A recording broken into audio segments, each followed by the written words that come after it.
انت سمعت الاخبار الجديده يا عبد القادر؟ اخبار ايه؟ عادل مش هيتجوز امينه. عادل مش بتقول ايه؟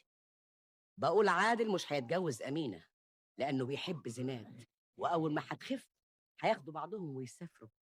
انت انت بتقولي ايه؟ صحيح بتحب زينات يا عادل؟ ايوه يا عم. اتفقتوا خلاص على انكم هتتجوزوا؟ لا لسه يا عم. ازاي الكلام ده؟ لا لا، مش انت ابدا يا عادل تعمل كده ابدا. مش انت اللي تكسر بخاطر بنتي امينه ابدا، مش ممكن. ارجوك يا عمي ارجوك، مفيش داعي للكلام ده. انا عارف ان حضرتك هتزعل، لكن غصب عني، ومهما حصل مش هتقدروا تخلوني ارجع في كلامي. عن اذنكم. والعمل يا حفيظه، هنعمل ايه؟ مالك ما بتتكلميش ليه؟ لازم نفكر في طريقه. ما هو ده الكلام اللي قلته لك امبارح لكن ما صدقتنيش. انا كنت غلطان يا ستي، بس المهم دلوقتي هنعمل ايه؟ ولا حاجه. ولا حاجه؟ ولا حاجه ازاي؟ سيب عادل. ايوه، مفيش داعي نتكلم في الحكايه دي تاني. قصدك ايه؟ قصدي نسيب عادل وزينات يخرجوا من البيت باسرع ما يمكن، على الاقل يبعدوا عن امينه. نسيبهم يخرجوا مع بعض؟ ازاي؟ انا واثق ان زينات ما بتفكرش في عادل.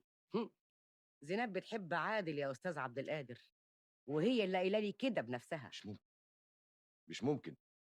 ما تحاوليش تخليني اغير رايي في زينات. على العموم مفيش قدامنا غير ان احنا نضغط على عادل ونخليه ما يفسخش الخطوه. ومالك بتتكلمي كده من غير حماس زي ما يكون بنتك ما تهمكيش؟ علشان عارفه كويس قوي ان زينات هي اللي تهمك، حفيظه، لكن امينه لا. انت بتقولي ايه؟ بقول انا خلاص زهقت من العيشه دي. شهر دلوقتي وانا مش عارفه اتلم عليك ابدا، زي ما يكون البيت ما فيهوش غير زينات. كل حاجه زينات زينات زينات، وخلاص نسيت مراتك ونسيت بنتك ولا كانهم موجودين في البيت.